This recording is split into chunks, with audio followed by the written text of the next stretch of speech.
Good morning, everybody. This is Danny from Deep South Homestead. We're back out here in the greenhouse again. Guys, we are overwhelmed by the production of the little marble English peas here. Wanda and I we have to admit, we sneak out here every so often and we just kind of like gorge on them because they're just so good, fresh. But we gotta use some good logic here. We've got to come in here and we got to be able to harvest some of these things. So, you look up in here, these things, I'll pull a few of them off. Nice, full, hard peas. That we like to let them fill out good. One here, look at that. They're just so beautiful. Sitting up in there full. Another one here. These things are fantastic. Another one right here, just here. But now what you will run into here is you'll have lots of them like these here, and you'll go, oh wow, man, that's a nice pea, but it's just a hull. There's nothing in it yet. The pea hasn't filled out. So you have to really be cautious, like up in the top up here.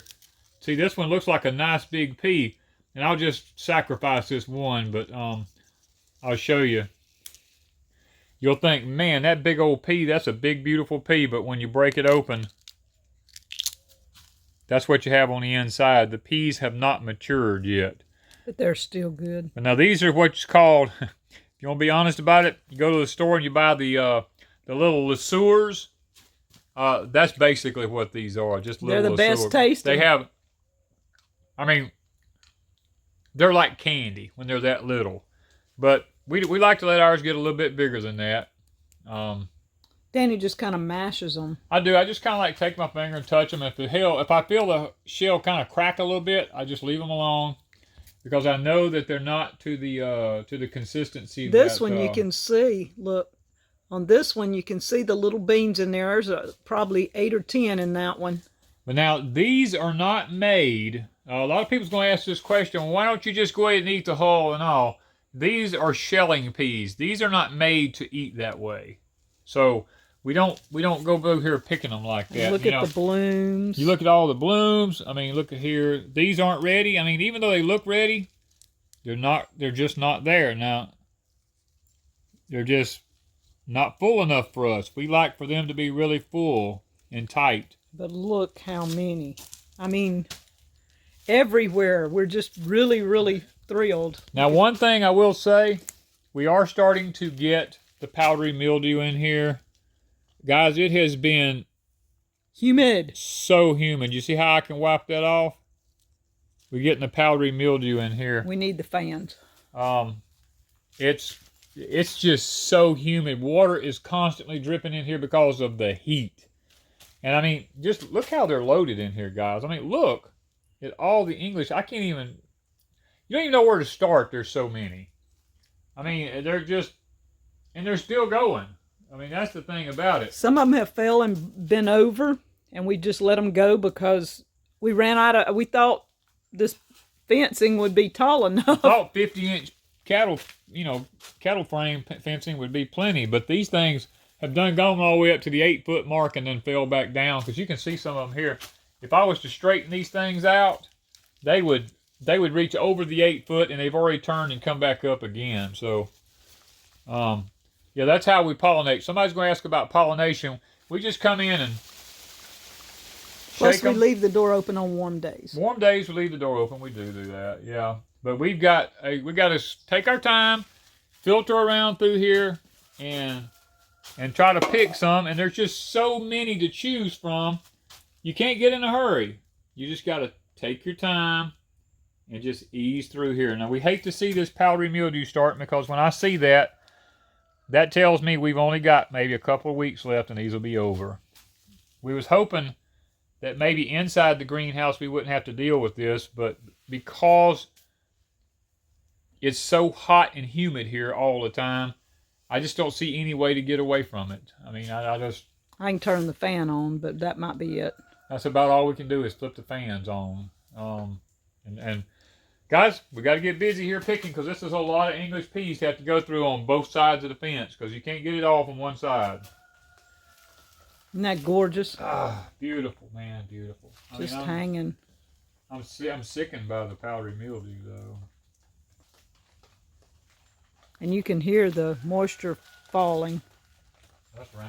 Oh, that's the rain. Yeah. Yeah, 'cause it's raining. Well, the floor's not wet in here, so the moisture hasn't gotten in here. It's just Not that today. humidity's in here. The humidity's in here. It's just a high humidity.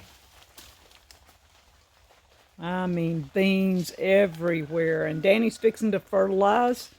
And I water every couple of days, pretty much.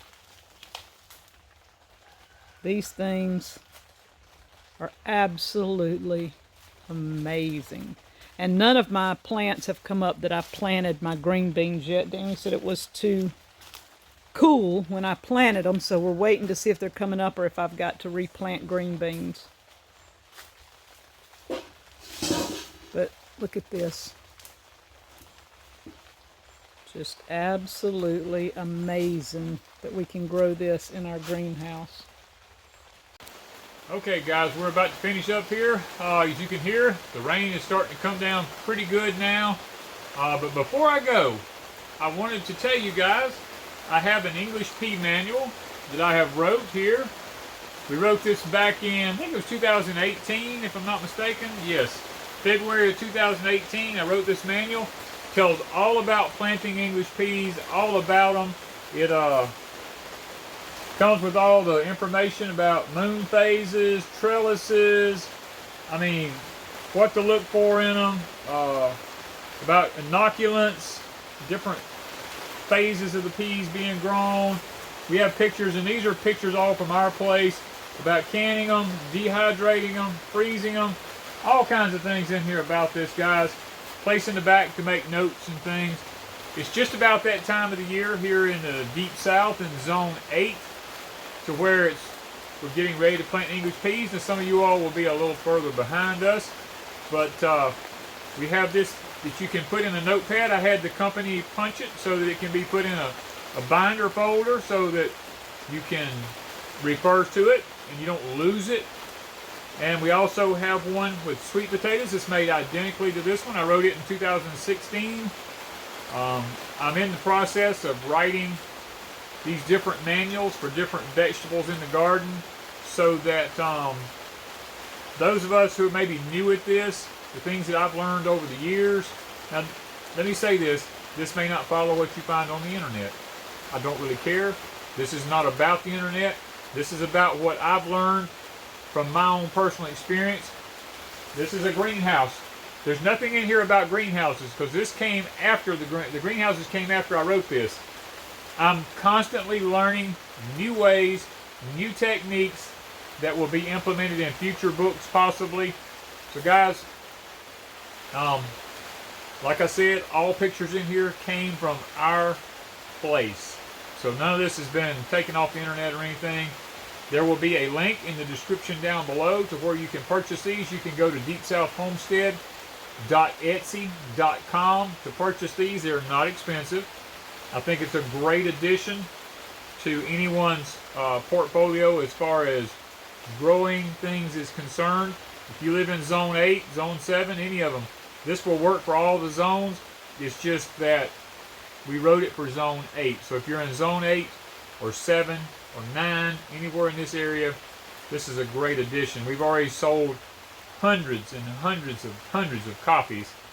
People are finding it to be very beneficial to them. So, all right, we got through picking. We probably picked a good little over a gallon in this bucket right here. Not a super harvest for me and Wanda, but we're usually picking a lot more than that in the fields. But these are right at a point to where if they all start getting ready, if I can come in here and fertilize them pretty heavy and get them pushed a little bit, we'll probably get a really nice harvest next time. But this is enough for me and her, because it's just two of us. And if we eat fresh, that's the whole idea of the greenhouse, is to eat fresh. We don't have to open our canned stuff, which means our canned stuff gets to last a little longer. So we'll take these to the house and we'll get them all shelled out here later. Now, guys, we have a link in the description down below to Grower Solutions. That's where we bought our greenhouses from. We made a deal with them to give you guys a 10% discount if you used a promo code that they gave us. We don't make anything off of it, but we did it for y'all. And because we love their products so much, we really don't endorse anybody that we really don't care about their products, because we like to try them. If they work, then we'll call the company back and we'll try to make some deals with them.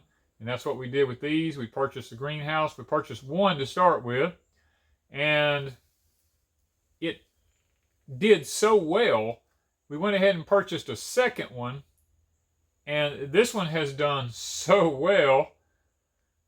Will we do a third one? I don't know. Probably not right now. We got too much on our plate right now. But maybe in the future, who knows? If I can keep me and Wanda out of the field and keep us in here where we have, I mean, there's the weeds in the middle of the aisle down through there. What, six weeds I pulled up out of here.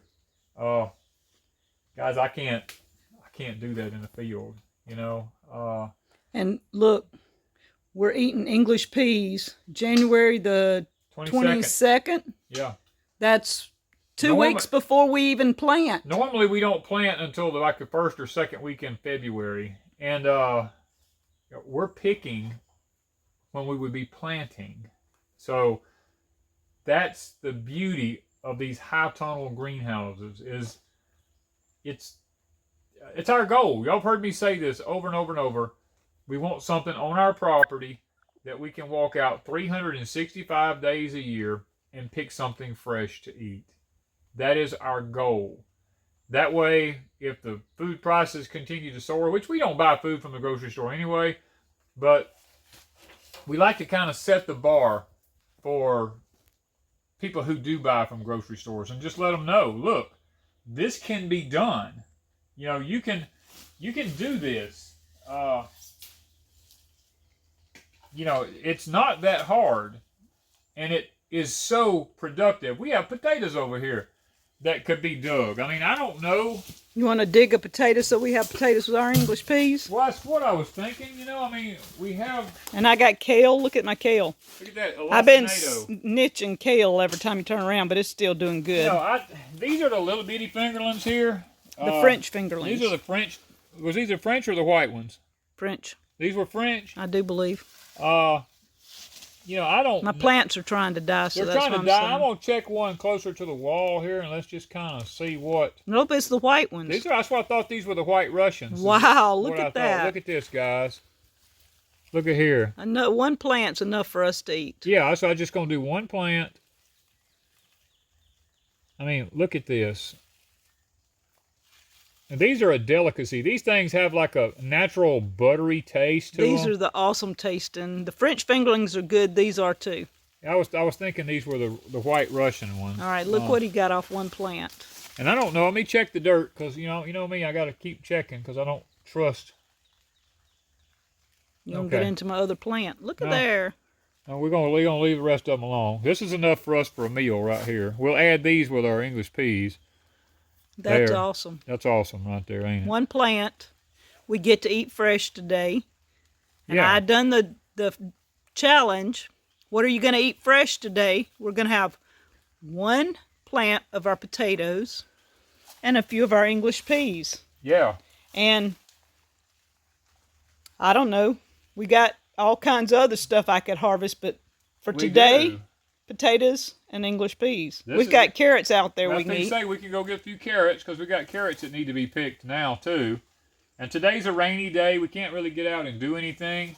It's been raining all day. So this is another beauty of having these greenhouse high tunnels, is with it raining outside, we still get to do our gardening. And it's not, we don't get wet, you know. We still get to enjoy nature. We get to enjoy our food. We get to see where our food comes from. We get to work with our food. Food is life. So guys, you know, grow something. Grow something. That's all I can say, is just grow something. Thank you guys from Deep South Homestead.